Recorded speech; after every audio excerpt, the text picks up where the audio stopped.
राजकारणामध्ये जर समजा तुम्हाला वावरायचं असेल, राहायचं असेल, टिकायचं असेल, तर सगळ्यात महत्त्वाची गोष्ट ती म्हणजे लागते पेशन्स.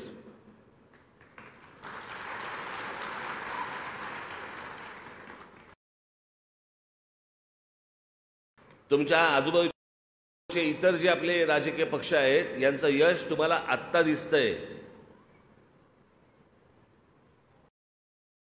असं वाटतं नरेंद्र मोदींचं जे यश आहे 2014 साली आलेलं ते नरेंद्र मोदींचं आहे, त्यातला काही भाग असेल, पण ते संपूर्ण श्रेय इतकी वर्ष त्या पक्षासाठी झटत असलेले जे कार्यकर्ते त्यांचे आहेत ना, त्यांचं आहे ते श्रेय.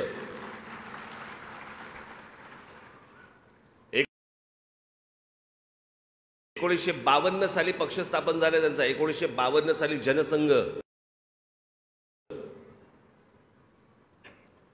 तो 1980 साली त्याचा भारतीय जनता पक्ष.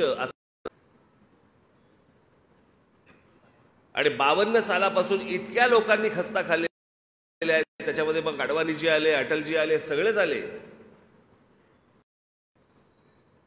महाराष्ट्रात बघायला गेलं तर प्रमोद आमचे महाजन झाले, गोपीनाथराव मुंडे झाले, सुरिभान वाडणे झाले, अनेक लोक आहेत. ज्या अनेक लोकांनी, हर्ष अडवाणी झाले, इतक्या लोकांनी जे इतकी वर्ष ज्या खस्ता खाल्लेल्या आहेत ना, त्याच्यातनं आलेलं हे यश आहे.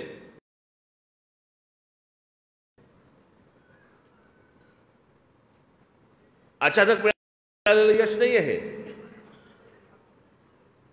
ते देखील कसं आलं? पहिलं आलं किती 13 दिवसांचं, दुसरं आलं 13 महिन्याचं, नंतर आलं 4.5 वर्षाचं, नंतर परत 10 वर्ष काँग्रेस होती.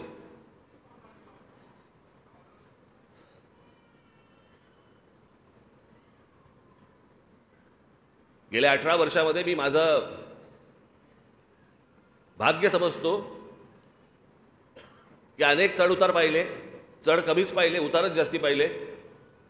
पण या संपूर्ण उतारामध्ये तुम्ही सगळेजण माझ्याबरोबर राहिलात.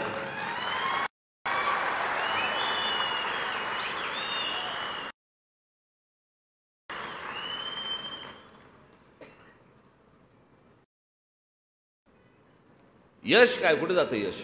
मिळणार, निश्चित मिळणार.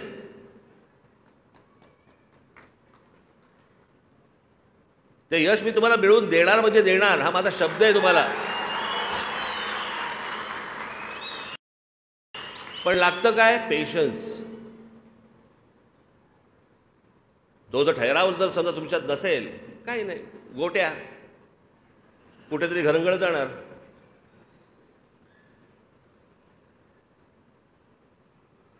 आणि मला ना, मी तुम्हाला खरं सांगतो, मला ना माझ्या कडेवरती माझी पोरं खेळवायची आहेत.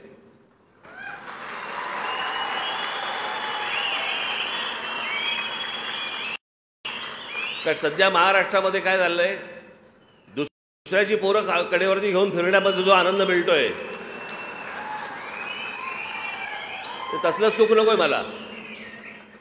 माझ्यात आहे ताकद तेवढी.